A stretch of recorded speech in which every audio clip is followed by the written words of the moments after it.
পরে যে ঋণের টাকা সংক্রান্ত বিবাদের জেরে তিনি ওই দীনবন্ধু ভূঁইয়াকে হত্যা করেছেন। তো এই হত্যাকাণ্ডে ব্যবহৃত যে অস্ত্র সেটাও আমরা সিজ করি। তো আপাতত এখন এই ব্যক্তি পুলিশ কাস্টডিতে আছেন এবং এই মামলার আমরা তদন্ত করছি।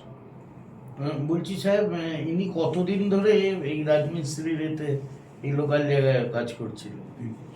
ইনি গত 3 বছর ধরে এইখানে আছেন রাজমিস্ত্রির কাজ। স্যার, মুর্শিদাবাদ থেকে যেনাকে গ্রেফতার করা হয়েছে ওনার বিরুদ্ধে কি আগে কোনো এরকম অভিযোগ ছিল বা অন্যান্য থানায় কি প্রিভিয়াস রেকর্ড আছে? ওটা এখনো অবধি আমরা সেই ধরনের কিছু তথ্য পাইনি, তবে এটা ভেরিফাই করা হচ্ছে। যদি সেরকম কিছু পাওয়া যায় আমরা জানি। স্যার ওনার বয়স কত আনুমানিক? কার অ্যাকিউজডের 46 বছর। আর এমনি কি আরো দেখছেন যে তদন্তের স্বার্থে কি প্রশাসন দেখছে যে আর অন্য কোনো কিছুর সাথে উনি জড়িত বা আরো কোনো গ্যাং এর সাথে? হ্যাঁ, সেগুলো ইনভেস্টিগেশনে দেখা হচ্ছে। কি ব্যবহার করেছে বলেন, কি অস্ত্র? একটি আদলা ইট ব্যবহার করেছিলেন, তো সেটা আমরা সিজ করেছি। আর এই মানে ঘটনাটা ঘটে কোথায়? ঘটনাটা ওই যে আজবনগরে কানা নদীর পাড়ে। মানে প্রকাশ্য দিবালোকে না এমনি মানে অন্ধকারে? এটা রাতের বেলা হয়েছে।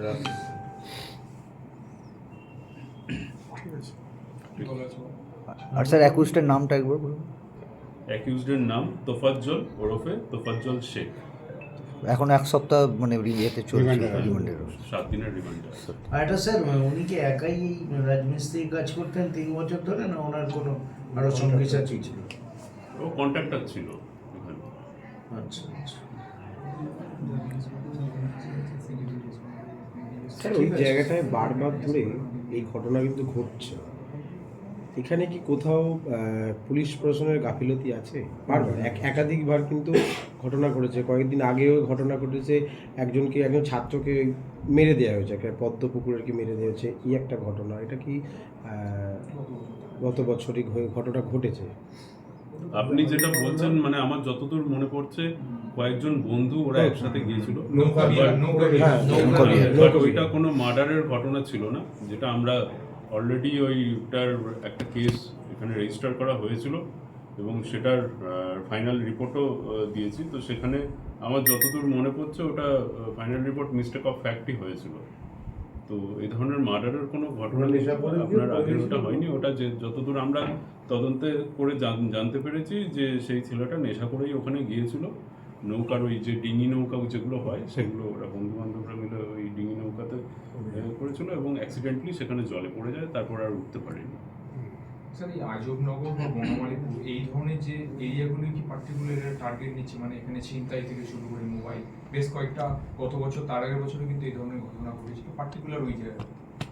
আপনি ছিনতাইয়ের কথা বলছেন? বনমালীপুরের ওই জায়গায় ছিনতাই দেখুন কম বেশি সব জায়গাতেই হচ্ছে, কিন্তু আমাদের ডিটেকশন রেট ধরা পড়েছিল। আপনি মানে আপনারাও মানে প্রেস কনফারেন্সগুলো অ্যাটেন্ড করেন, তো আপনারা জানবেন যে আমাদের প্রায় প্রতি মাসেই এগুলো কিন্তু আমাদের রিকভারি করে তাদের নির্দিষ্ট গ্রাহকের হাতে ফিরিয়ে দেওয়া হয়।